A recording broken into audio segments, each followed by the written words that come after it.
Hello friend, मैं हूँ शोएब और आज हम इस वीडियो में देखेंगे कि जो लैपटॉप का मदरबोर्ड होता है उसमें कितने तरह के वोल्टेज होते हैं वो हम स्कीमेटिक की मदद से जानेंगे। वैसे तो हमें पता है कि लैपटॉप में कितने तरह के वोल्टेज होते हैं, लेकिन हमें ये नहीं पता कि किस वोल्टेज के बाद कौन सा वोल्टेज बनेगा, नेक्स्ट वोल्टेज क्या होना चाहिए, क्योंकि हर मदरबोर्ड में अलग अलग वोल्टेज होते हैं। हमें पता है कि बोर्ड में 19 वोल्ट होता है, लेकिन 19 वोल्ट के बाद कौन सा वोल्टेज बनेगा। मेरे पास एक कमेंट आया था किसी यूज़र का, उन्होंने बोला था कि सर 19 वोल्ट के बाद एलडीओ बनता है या स्टेप डाउन बनता है, एक्स वाई जेड उनका डाउट है।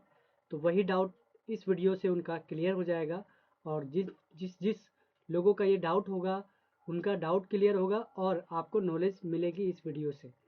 ठीक है, तो हम स्टार्ट करते हैं। जैसे हमें पता है बोर्ड में 19 वोल्ट बनता है, 3 वोल्ट 5 वोल्ट का सेक्शन होता है, फिर आपका रैम सेक्शन होता है, रैम के बाद आपके पास हेल्पिंग वोल्टेज होती है, उसके बाद कोर वोल्टेज बनता है। तो मैंने हेल्पिंग वोल्टेज क्या बोला, मतलब इसमें जो आपका 1.8 वोल्ट होता है या 1 वोल्ट होता है, 1.2 वोल्ट होता है, इसे मैं हेल्पिंग वोल्टेज का नाम देता हूँ। ठीक है, तो ये सब कब कैसे बनेगा, हेल्प ऑफ डायग्राम समझेंगे आज हम इस वीडियो में। ठीक है, तो डायग्राम मैंने ओपन कर रखा है पहले से, तो आप देख सकते हैं मेरे पास ये डायग्राम किस किस का खोल रखा है मैंने। एक HP कॉम्पैक्ट CQ40, जो कि आपका CQ40 का HP का लैपटॉप होता है और उसके अंदर जो मदरबोर्ड होता है उसका पार्ट नंबर है LA4101P। ठीक है, उसी तरह मेरे पास एक डेल लैटिट्यूड कमर्शियल मॉडल है जो कि XPS का मॉडल है, ये डेल XPS L501 या 502। ठीक है, उसी के तरह एक और मैंने ले रखा है D707 जो कि लेटेस्ट जनरेशन का है, और एक है आपका लेनोवो का G570। तो हम, क्योंकि होता क्या है हमारे मदरबोर्ड में, हर मदरबोर्ड में अलग अलग वोल्टेज का डिसाइड होता है। ठीक है, तो हम पहले देखेंगे CQ40। ठीक है, CQ40 में जो वोल्टेज बनेंगे वो किस किस तरह से वोल्टेज बनने वाला है। तो आप देख सकते हैं यहाँ पे जो मैंने ले रखा है कि ये क्या है, आपके सामने स्क्रीन के सामने आपको ये एक डायग्राम तो नहीं है, एक ये चीज़ दी गई है जो कि पावर सीक्वेंस कहा जाता है इसे। तो ये बोर्ड कौन सा है, जैसे अभी मैं देख लूँ कि पेज नंबर 5 पे हूँ। अगर मैं आपको बताऊँ कि इसका जो CQ40 कौन सा होता है, dual core core to due का होता है। ठीक है, तो इसमें मैं आपको बता रहा हूँ कि किस चीज़ की मदद से ये जो आप स्क्रीन पे देख रहे हैं इसे कहते हैं पावर सीक्वेंस। हर मदरबोर्ड में अलग अलग पावर सीक्वेंस होता है और इसकी मदद से हमें ये पता चलता है कि मेरे बोर्ड में किस वोल्टेज के बाद नेक्स्ट वोल्टेज क्या होने वाला है। ये हमें पावर ब्लॉक डायग्राम से पता चलता है और यही है पावर सीक्वेंस। ठीक है, तो CQ40 के अंदर अगर आपके पास लैपटॉप, आपके पास CQ40 है तो आपको चेक करना है, समझ में आपको नहीं आ रहा है क्या बनेगा, कब बनेगा, कैसे बनेगा, तो आप इसका डायग्राम निकालें, डाउनलोड करें गूगल से या टेलीग्राम से और उसमें ढूंढें कि पावर सीक्वेंस का पेज दिया हुआ है या नहीं दिया हुआ है। अगर पावर सीक्वेंस का पेज दिया हुआ है तो आपको समझना है जैसे मैं आपको बता रहा हूँ। तो पावर सीक्वेंस पे आने के बाद आपको हमेशा मिलेगा विन या RTC। ठीक है, तो इस बोर्ड में क्या है, विन। डायग्राम में हमें बस एक ही चीज़ समझनी होती है कि डायग्राम में अक्सर नाम दिया होता है। ठीक है, नाम होता है तो हमें ये पता करना है कि उस नाम के मतलब में कौन सा वोल्टेज बनने वाला है। तो लगभग सभी बंदों को पता है कि VIN का क्या मतलब होता है। VIN का मतलब है 19 वोल्ट। ठीक है, तो यहाँ पे सब मतलब CQ40 के मदरबोर्ड में सबसे पहला वोल्टेज जो है वो 19 वोल्ट बनेगा। अब 19 वोल्ट कहाँ पे बनेगा, तो आपको पता होगा, आपको CLR पे चेक करना है। जो रजिस्टर होता है CLR, वहाँ पे आपको ये चेक करना है। सेकंड नंबर पे आपको B+। तो ये जो विन है ये आपका DC जैक से बन रहा है, यहाँ पे ये मतलब हुआ। और जो B+ है, ये B+ का मतलब भी आपका 19 वोल्ट होता है, लेकिन ये कहाँ बनेगा, ये आपका CLR पे बनेगा। जहाँ पे VIN लिखा है इसका मतलब है आपने अडेप्टर अपने मदरबोर्ड में इंजेक्ट किया, तो आपके DC जैक पे जो 19 वोल्ट बना उसका नाम है VIN। और बी प्लस उसका नाम है जहाँ से 19 वोल्ट आपके दो मॉसफेट को पार करने के बाद CLR तक आएगा, उस CLR का नाम बी प्लस है। तो बी प्लस जो है 19 वोल्ट से डिनोट होता है। उसके बाद आपको कौन सा वोल्टेज मिलेगा, उसके बाद आपको +3VL मिलेगा। अब ये क्या है, तो ये आपका LDO वोल्टेज है जो कि आपके 3 वोल्ट 5 वोल्ट IC से निकलता है, 3 वोल्ट LDO। LDO बनने के बाद देखिए 5 वोल्ट LDO का जिक्र नहीं किया है, तो आपका 3 वोल्ट LDO 5 वोल्ट LDO दोनों बन जाएगा।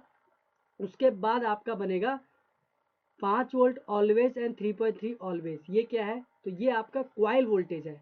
ऊपर मैंने जो अभी बताया ये LDO वोल्टेज था जो कि IC के अंदर से निकलता है, ठीक है। और ये भी 5 वोल्ट ऑलवेज और 3 वोल्ट ऑलवेज IC के अंदर से निकलता है, लेकिन इसके लिए दो मॉसफेट का यूज़ किया जाता है जिसे आप मेन मॉसफेट और सपोर्टिंग मॉसफेट के नाम से जानते हो। तो जब अगर बोर्ड में आपके 3-5 बन गया तो लोग अक्सर कहते हैं कि क्या चेक करना चाहिए, तो आपको इस पर्टिकुलर बोर्ड में RSM रीसेट बनना चाहिए जो कि IO से निकलता है, PCH के लिए या साउथ ब्रिज के लिए। RSM रीसेट आपको कहाँ पे चेक करना है, IO के ऊपर। लेकिन ये कब मिलेगा आपको, जब आपका 3 और 5 का वोल्टेज बन जाएगा, क्वाइल वोल्टेज। उसके बाद आपका पावर बटन पे वोल्टेज तो आपका आ चुका है, तब आपको आप पावर बटन दबाओगे तो आपका लैपटॉप जो है ट्रिगर होगा। लेकिन अगर RSM रीसेट नहीं बनेगा तो आप उम्मीद नहीं कर सकते कि आपका लैपटॉप पावर ऑन होगा, ठीक है। तो इसकी मदद से आपको पावर सीक्वेंस को समझना है। उससे आगे देख सकते हैं लिखा है पावर बटन आउट। ये क्या है, तो जैसे ही आपने अपने लैपटॉप का बटन दबाया, स्विच दबाया, तो एक सिग्नल निकलता है पावर बटन आउट जो कि IO से PCH के लिए निकलता है। यहाँ पे देख सकते हैं लिखा हुआ है power button out south bridge के लिए, ठीक है। मतलब ये पावर बटन साउथ ब्रिज के लिए निकलता है। लेकिन कब निकलेगा, जब आप पावर बटन दबाओगे तो IO के अंदर से एक सिग्नल निकलेगा जो कि PCH के लिए या साउथ ब्रिज के लिए होगा। उसके बाद साउथ ब्रिज की तरफ से यहाँ पे देख सकते हैं लिखा है SB, मतलब साउथ ब्रिज से आएगा कहाँ पे, EC का मतलब है IO। क्या चीज़ आएगा, SLP-S4, SLP-S5, मतलब SLP-S5 SLP-S4। ये दो सिग्नल जो कि साउथ ब्रिज से निकल के आपके IO को मिलेगा। लेकिन कब मिलेगा, जब IO साउथ ब्रिज को RSM रीसेट देगा और पावर बटन आउट देगा। जैसे कि आपने देखा ऊपर, ये क्या है, पावर सीक्वेंस है। पावर सीक्वेंस का मतलब ये होता है कि नेक्स्ट वोल्टेज क्या होगा, अगला वोल्टेज क्या होने वाला है। जैसे आपकी सीढ़ी होती है कि पहला स्टेप, उसके बाद सेकंड स्टेप पे आप चलते हो, सेम वही चीज़ होता है पावर सीक्वेंस की, किस वोल्टेज के बाद नेक्स्ट वोल्टेज का जो है फंक्शन क्या होगा, कैसे होगा, ठीक है। उसके बाद है आपका, जैसे कि आपका निकल आएगा SLP-S5 SLP-S4 साउथ ब्रिज से IO के लिए, तब IO जो है आपके मदरबोर्ड के लिए, IO जो है आपके बोर्ड के लिए सिस ऑन का एक सिग्नल निकालेगा। ये सिस ऑन सिग्नल जो है क्या करेगा, आपके 1.8 वोल्ट को एक्टिवेट करेगा, 1.8 वोल्ट बनाएगा। अगर आपके बोर्ड में 1.8 वोल्ट नहीं बन रहा है, ये 1.8 वोल्ट किस चीज़ के लिए है, ये DDR के लिए है जो कि आप रैम कहते हो। मतलब CQ40 में DDR2 का रैम लगता है और DDR2 पे जो वोल्टेज बनता है 1.8 वोल्टेज बनता है। तो आपने देखा कि अगर सिस ऑन जो है अगर नहीं आया, ये जो सिस ऑन नहीं आया, तो आपके बोर्ड में जो रैम वोल्टेज है वो नहीं बनेगा। अब ये सिस ऑन कब आएगा, तो इस सिस ऑन को आने के लिए आपके बोर्ड में SLP-S5 और S4 ये आना चाहिए। कहाँ से, साउथ ब्रिज से आना चाहिए। अगर हब आर्किटेक्चर का बोर्ड है तो साउथ ब्रिज से आएगा, अगर PCH आर्किटेक्चर का है तो PCH से आएगा, अगर SOC आर्किटेक्चर का बोर्ड है तो SOC से आएगा, PMSLP-S5 PMSLP-S4, ठीक है। तो जब आपका 1.8 वोल्ट बन जाएगा तो इसका ही 1.8 वोल्ट का पावर गुड निकलेगा, IO के पास जाएगा, फिर IO जो है साउथ ब्रिज को बताएगा। उसके बाद साउथ ब्रिज SLP-S3 निकालेगा फिर से IO के लिए। तो आप देख सकते हैं साउथ ब्रिज जो है 3 सिग्नल निकालता है, एक SLP-S5 SLP-S4 SLP-S3। इसी 3 सिग्नल के ऊपर ही आपका पूरा का पूरा लैपटॉप डिपेंड होता है। पूरा लैपटॉप जो है इसी सिग्नल पे काम करता है, S4 S5 S3 के ऊपर। और ये सिग्नल का कमांड जो है PCH करता है। तो आप कह सकते हैं हमारा जो बोर्ड कंट्रोल है पूरी तरह से जो है पीसीएच के हाथ में होता है। आईओ भी हमारा कंट्रोल है, लेकिन जो पूरा तरह से सिक्योरिटी करता है वो पीसीएच ही करता है। उसके बाद क्या होगा, जब PMSLP S3 आ जाएगा तो आईओ मदरबोर्ड के लिए सस्पी हैज निकालेगा। जैसे अभी आपने देखा था सीसोन निकाला था आईओ ने मदरबोर्ड के लिए, उसी तरह आईओ जो है फिर से मदरबोर्ड के लिए सस्पी हैज का एक सिग्नल निकालेगा। और इस सस्पी हैज के आने से आपके बोर्ड में 5 volt VS, 3 volt VS, 1.5 VS VCCP का जो फॉर्मेशन है वो बनेगा मदरबोर्ड में। ये सारी वोल्टेज एक्टिवेट कब होगी, जब आपके बोर्ड पे सस्पी हैज का सिग्नल आएगा। कहाँ से आएगा, ईसी मतलब आईओ से, एसआईओ माइक्रो कंट्रोलर से आएगा। ठीक है, तो ये सारी वोल्टेज बनने के बाद आपका जो आईओ है वीआर ऑन का सिग्नल निकालेगा, तब आपका सीपीयू वोल्टेज बनेगा। फिर आपका सीपीयू का पावर गुड निकलेगा, सीपीयू आईसी का। फिर आपका क्लॉक एक्टिवेट होगा, ठीक है, फिर क्लॉक का पावर गुड बनेगा। तो आप देख सकते हैं कि कितने आसान तरीके से आप किसी भी बोर्ड को पावर सीक्वेंस की मदद से रिपेयर कर सकते हैं। लास्ट सिग्नल जो होता है हमारा PLT रीसेट के बाद है H रीसेट। H रीसेट का मतलब होता है CPU रीसेट। PLT रीसेट के बाद अगर आपको आगे किसी भी मदर स्कीमेटिक में दिखता है H रीसेट, तो इसका मतलब होता है CPU रीसेट, जो कि लास्ट रीसेट होता है हमारे मदरबोर्ड में। और कहा जाता है कि अगर ये वोल्टेज आपके बोर्ड पे बन गया तो 90% केस में डिस्प्ले आने की उम्मीद होती है। 10% नहीं होती, क्योंकि इसके बाद भी कुछ चीज़ें होती है चेक करने की, जो कि इस सीक्वेंस के अंदर नहीं दिया गया है, किसी भी सीक्वेंस में नहीं दिया होता। PLT रीसेट लास्ट वोल्टेज दिखलाया जाता है पावर सीक्वेंस में, लेकिन PLT रीसेट के बाद भी 5 से 10 सीक्वेंस होते हैं जो कि हमारी डिस्प्ले आने के लिए बहुत ही इंपॉर्टेंट रोल अदा करती है। ठीक है, तो मैंने आपको दिखलाया कैसे सीक्वेंस जो है दिया गया होता है डायग्राम में, और हमें इसकी मदद से किसी भी बोर्ड को रिपेयर करना होता है। मैं आपको फिर से एक और दिखला देता हूँ, जो कि मैं आपको 50-10 का एक मैंने ओपन किया था, शायद मैं आपको ये दिखला देता हूँ। 35-42 और एक और था जो कि काफ़ी अच्छे से दिया था। हाँ, एक आप देख सकते हैं कि ये डेल का ही है, लेकिन ये जो है फर्स्ट जनरेशन का है N5010। तो सभी लोग इस लैपटॉप को जानते हैं, डेल का 5010 मदरबोर्ड फेमस मदरबोर्ड होता है। ठीक है, तो इस मदरबोर्ड में भी ये दिया गया है, आप देख सकते हैं पावर सीक्वेंस। ये पावर सीक्वेंस कैसे पता चलता है, तो जब आप स्कीमेटिक के लेफ्ट साइड पे आएंगे, राइट साइड पे आएंगे, तो कोने में आपको दिखेगा, तो यहाँ पे आप देख सकते हैं लिखा है पावर सीक्वेंस। तो आपको यही याद रखना है, कभी भी अगर आपको स्कीमेटिक में समझ में नहीं आता है कि कौन सा वोल्टेज कैसे बनेगा, कब बनेगा, तो आप उस डायग्राम में आप ढूंढो कि मदरबोर्ड का पावर सीक्वेंस दिया गया है या नहीं, क्योंकि जो पावर सीक्वेंस होता है हर स्कीमेटिक में नहीं दिया होता। ठीक है, तो आपको ढूंढना है, अगर दिया है तो आपको इसकी मदद से आपको समझना है कि कौन सा वोल्टेज पहले बनेगा और कौन सा वोल्टेज बाद में बनेगा। तो आप ये देख सकते हैं जो कि फर्स्ट जनरेशन का N5010 है, फेमस बोर्ड है। इसमें सबसे पहला वोल्टेज जो है RTC VCC है, और RTC वोल्टेज तो सब में बनता ही है, कॉमन कोई वो नहीं है।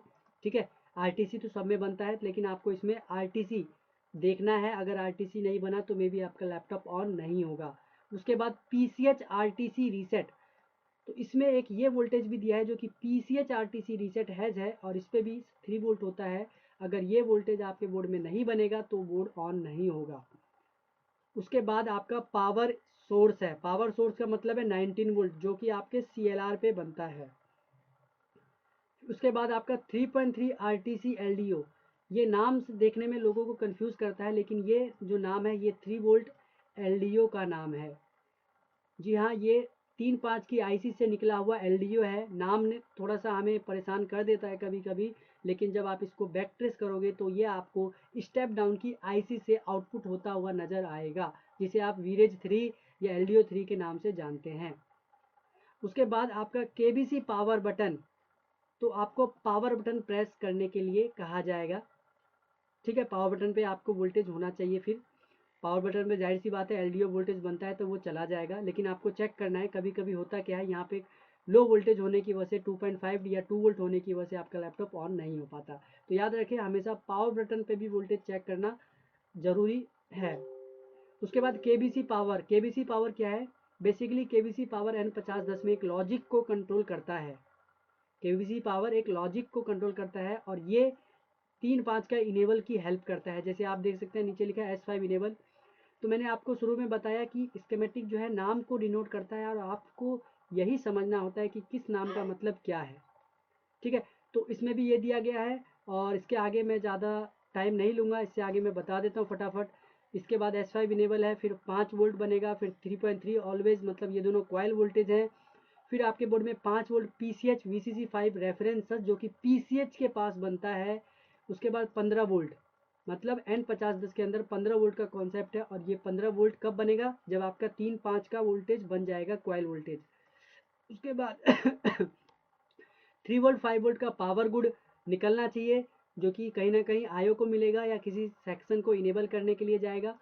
उसके बाद यहाँ पे लिखा है PM power button. PM power button क्या है, अभी आपको मैंने दिखलाया था CQ40 में कि पावर बटन आउट जो कि आयो से निकल के साउथ ब्रिज को जा रहा था, तो ये PM पावर बटन का मतलब है आयो से निकल के PCH को जाएगा, क्योंकि फर्स्ट जनरेशन में आपका PCH आता है, तो ये आयो से निकलेगा और PCH को जाएगा। PM मतलब है पावर मैनेजमेंट, जो कि PCH का पावर मैनेजमेंट कहा गया है।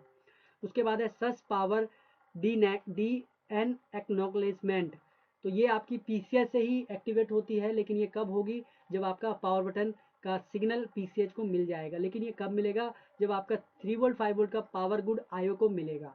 तो आप इसी तरीके से देख सकते हैं कि अभी मैंने आपको CQ40 में दिखलाया था, थोड़ा सा अलग था, और अभी मैंने N5010 में दिखलाया, इसमें थोड़ा सा डिफरेंस है। तो हर मदरबोर्ड में अलग अलग सीक्वेंस होता है, तो उसको समझने के लिए आपको स्कीमेटिक का पावर सीक्वेंस लेना है।